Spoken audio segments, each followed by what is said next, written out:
तो नमस्कार दोस्तों, कैसे हैं आप सब लोग। उम्मीद करता हूँ स्वस्थ होंगे, व्यस्त होंगे, जबरदस्त। साथियों, टीआरई 3, बीपीएससी टीआरई 3 पर लगी रोक, माननीय हाईकोर्ट पटना ने दिया अपना महत्वपूर्ण फैसला। इसी पर आज बात करेंगे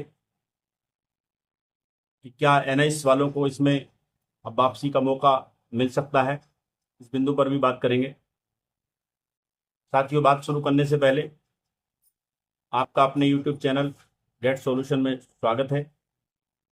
साथ ही जो भी साथी हमारे चैनल पर पहली बार विजिट कर रहे हैं, वो चैनल को सब्सक्राइब करें और बेल आइकन को हिट कर लें, ताकि इस संबंध में आने वाली अपडेट जो भी हों वो आप तक समय से पहुंचती रहे। तो साथियों, जैसा कि आप जानते हैं, बीपीएससी टीआरई 3 जो भर्ती थी बिहार में, वो प्रोसेस में थी और उसकी परीक्षाएं जो जून में होने वाली थी, बच्चे अपनी पूरी तैयारी में थे। मगर इस भर्ती में माननीय हाईकोर्ट पटना ने रोक लगा दी है और अपना निर्णय दिया। इस केस में अगर हम बैकग्राउंड में जाएं कि ये केस क्यों हुआ, तो साथियों, वहां पर दो प्रकार के टीचर्स पहले से पढ़ा रहे थे जिन्होंने इन भर्ती में आवेदन किया हुआ है। पहले टीचर वो पिछड़ा और अति पिछड़ा वर्ग से जो डिपार्टमेंट है उससे उसके माध्यम से अनुबंध के तौर पर पढ़ा रहे थे वहाँ पे, और दूसरे टीचर अतिथि टीचर्स यानी गेस्ट टीचर्स वहाँ पर पढ़ा रहे थे।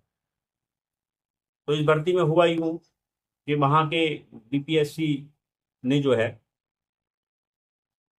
वहाँ पर यह है कि 5 वर्ष 5 अंक का वेटेज दिया जाता है अनुभव के आधार पे। जो जितने समय से पढ़ा रहा होता है उसी हिसाब से प्रति वर्ष 5 अंक का वेटेज देना होता है, और मैक्सिमम जो देना होता है 25 अंक का दे सकते हैं, यानी 5 साल का।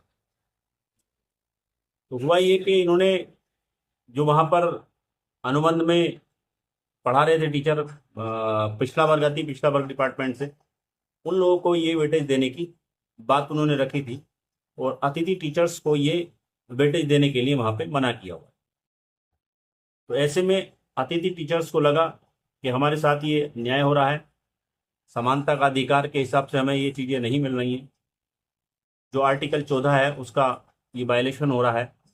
तो इन सब चीज़ों को देखते हुए अतिथि टीचर्स ने यानी गेस्ट टीचर्स ने माननीय हाई कोर्ट पटना का वहाँ दरवाज़ा खटखटाया और वहाँ अपनी बात रखी, और वहाँ पर माननीय कोर्ट ने ये पाया कि दोनों टीचर्स समान रूप से विद्यालयों में पढ़ा रहे हैं, तो दोनों टीचर्स को समान रूप से ही वेटेज मिलना चाहिए। तो उन्होंने वहाँ बीपीएससी को ये जो है निर्देशित किया है, आदेश दिया है कि आप जो है अतिथि टीचर्स को भी जो वेटेज मिलना चाहिए वो आप उन्हें दीजिए।